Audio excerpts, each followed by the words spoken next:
So surprise, surprise, everybody, but it turns out the top U.S. election security watchdog was forced to stop doing election security work. So let me walk you through this, because this is really, really dark. As you all know, after the 2020 election, Trump was claiming fraud, claiming it was stolen from him, and all I want is secure elections. All I want is secure, safe elections. He would say stuff like that all the time. But you and I both know he's got no interest in safe and secure elections. He just wanted the result of him winning. He doesn't care how he got it. That's what he wanted, right? Well, now we're seeing what these guys are up to now that they actually have power, and it's dark. The U.S. Cybersecurity and Infrastructure Security Agency has frozen efforts to aid states in securing elections, according to an internal memo viewed by Wired. The Cybersecurity and Infrastructure Security Agency has frozen all of its election security work and is reviewing everything it has done to help state and local officials secure their elections. For the past 8 years, Wired has learned. The move represents his first major example of the country's cyber defense agency accommodating President Donald Trump's false claims of election fraud and online censorship.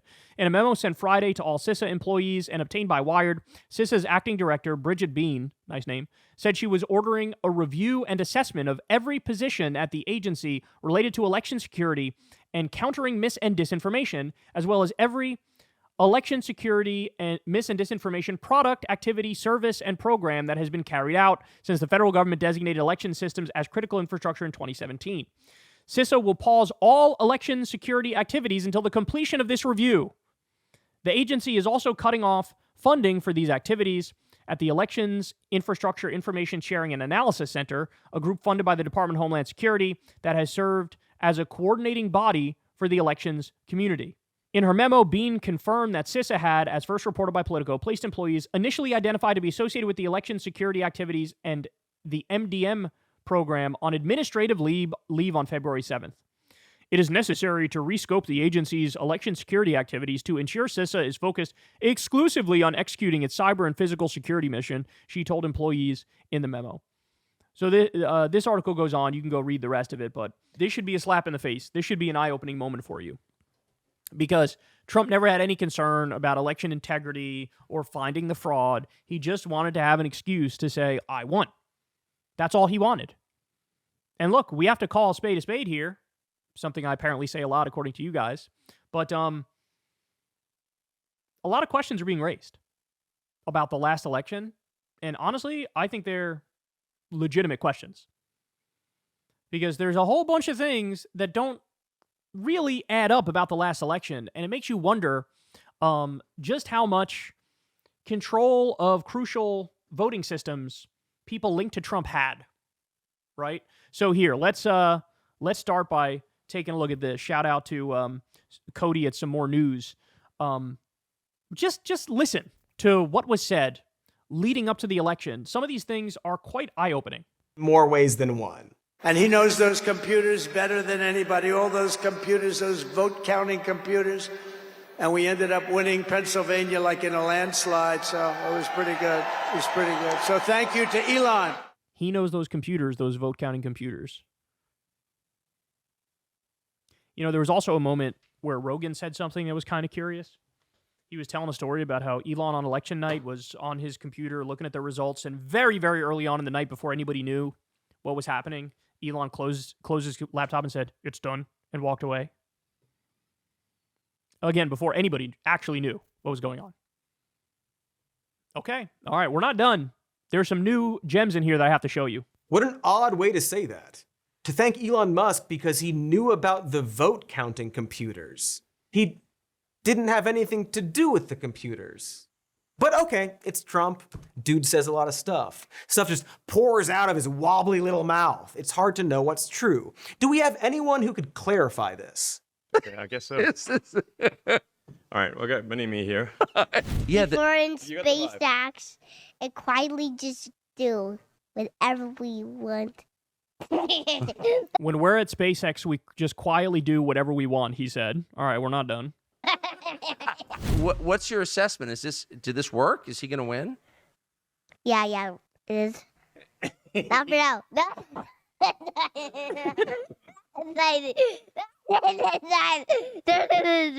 think it's done. You think it's done? Yeah. but never know. Huh. He just said, they'll never know. The kid just said, they'll never know. Elon goes, I think it's done. His kid goes, they'll never know. They'll never know what? What'll they never know? This is like when they were in the White House the other day, Elon and Trump, and X was there with them. And X said to Trump, you're not the president, and I want you to leave. It was something along those lines. You're not the president. You're not the real president, and I want you to leave. A kid this age, this is what you need to understand. A kid this age, they kind of copy whatever people around them are saying, whatever their dad is saying, whatever their mom is saying. So when Elon says, I think it's done, and the kid goes, they'll never know. They'll never know what?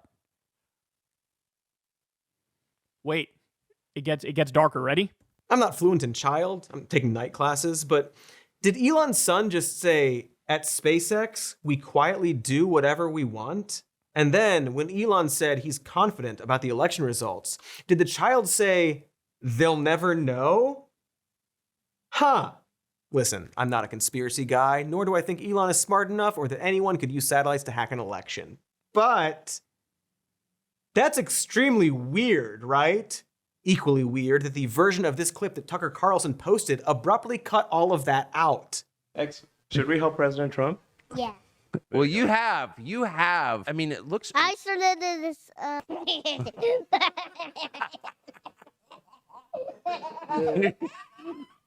like your laugh. That's a laugh of an honest man. Hey, it's Not only did they cut it out, they cut it out in a very inartful way.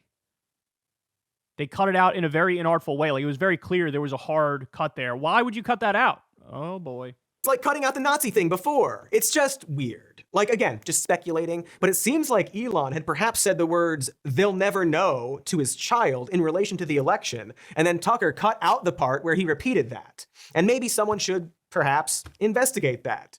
You know, I got to be honest, in the wake of the election loss, I didn't necessarily put much stock in this particular conspiracy about, like, hey, maybe Elon directly got involved and was doing stuff with the vote counting computers, etc.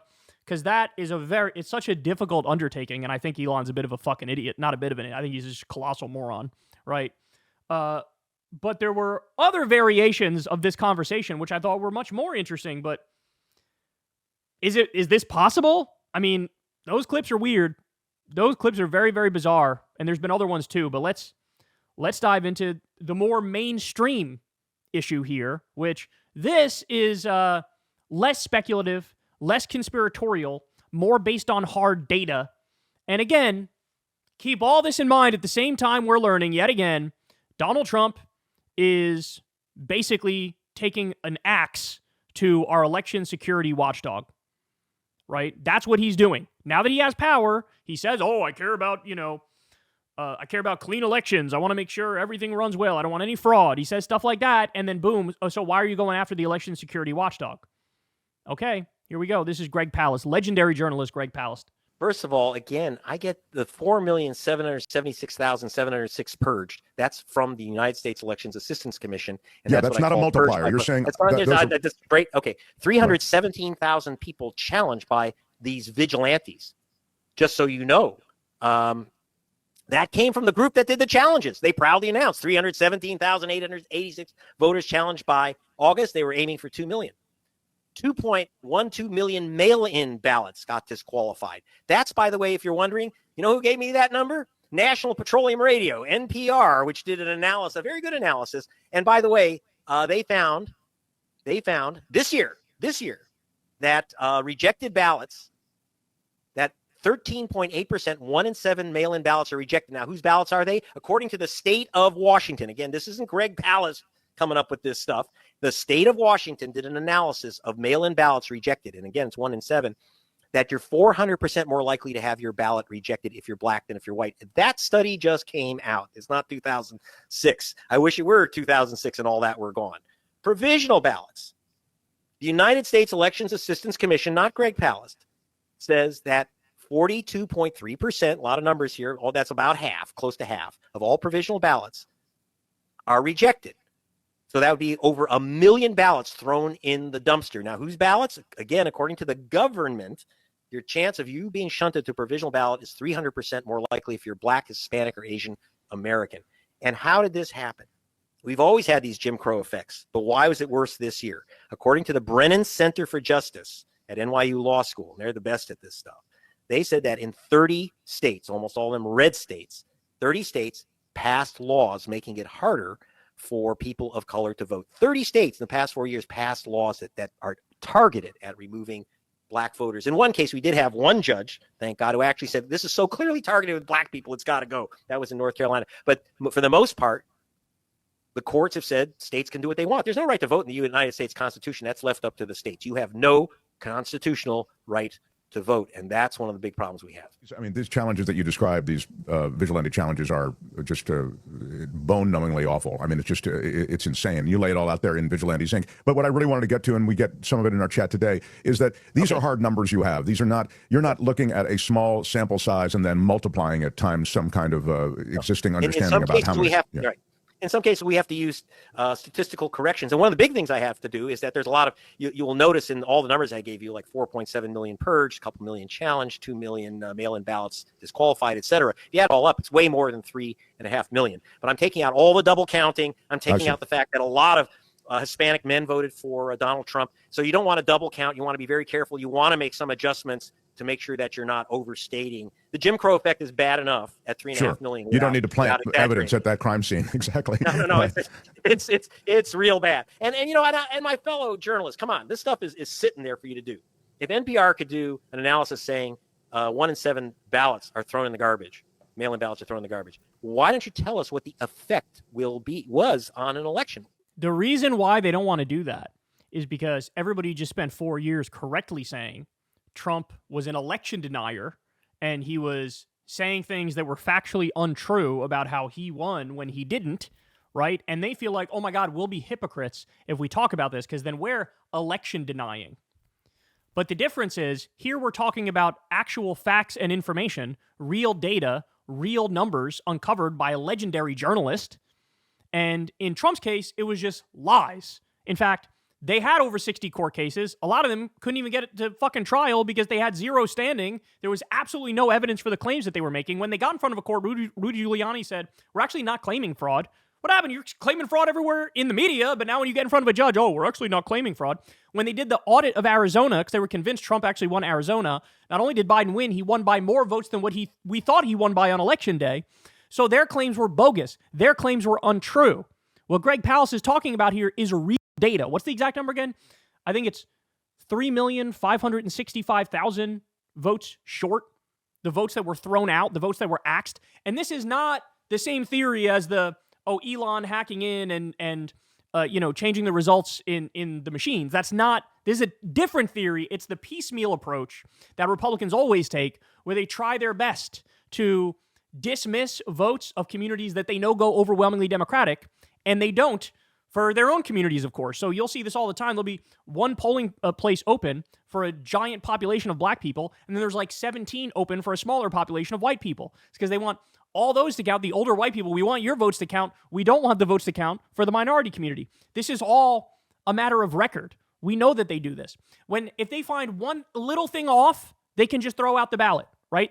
Nearly half the provisional ballots not counted. This is real data we're talking about here with real consequences. Never go back after an election and say, remember we told you about, voter IDs, long lines, provisional ballots. I mean, New York Times ran a story about provisional ballots. Or mail-in, they ran a story on mail-in ballots, and my number, 2.2 million mail-in ballots thrown in the garbage. According to MIT, my number is way low. Massachusetts Institute of Technology did a report carried in the Times, and they said it was far, far higher than that. So I'm trying to be as conservative as possible, and maybe someone else has different numbers. Great. Again, I'm always happy. I am a statistician by training, an economist, and so I'm more than happy to get suggestions on how to sharpen these numbers further. But I think you're not going to find. I've seen your math that you've displayed. You really are good at showing the math. So that's one of the things that I think sets you apart from a lot of others who just are full of allegations. See the movie. Yeah. I'd recommend to everybody Vigilantes Inc. And you'll see the process that Palast is talking about, and it's so offensive to you, probably as an American, that you'll want to do something. So everybody go check that out. Vigilantes Inc., America's new vote suppression hitmen. So I'll give you one more while we're talking about this. And there's, by the way, there's compilations that are like 4 or 5 minutes long where Trump said this so many times on the campaign trail. Listen to what he said here. I tell my people, I don't need any votes. We got all the votes we need. I don't need votes. All I want to do is make sure that we guard our vote. It's guard. We stop the steal, okay? You know, there's a lot of expressions. I want the vote guarded. I want the steal stopped because we don't need the votes. We have the votes. We have more votes than we need. What we need, I tell these guys, I tell even RNC, I tell Michael, I tell Laura, I don't care. We have all the votes. This was one of his go-to talking points. We don't need your vote. We don't need your vote. He would say that all the time on the campaign trail. What a bizarre thing to say if you're trying to win an election, bro. Now, you could pawn that off to just Trump riffing and doing what Trump does, but I don't know, man. There's a lot of real, interesting, open questions that I'm seeing here, and the conclusions are staring us in the face, but a lot of people are too fucking afraid to say it, aren't they? All right, guys, that's the show, y'all. Everybody do me a big favor. Please subscribe to the channel. You know the drill. That helps out big time, cost you nothing, helps push our videos out through the algorithm, which is, a big help to the show. You can click that bell icon so you get a notification every single time a video drops. You guys help fund this show through Patreon. This is real independent media. We are not fake independent media. Never talk to an advertiser, never talk to a corporation, never talk to a billionaire or a government. You guys fund us from the ground up, and we have the default ads on YouTube, and that's it. Very proud of that model that we've built. All right, guys, I love y'all, and I'll see you back here tomorrow. Same time, same place. Don't miss it. Hey, y'all, do me a favor and like and subscribe. It helps out big time in the algorithm. Click the bell as well for notifications when videos drop, and watch that video on screen right now. You know you want to.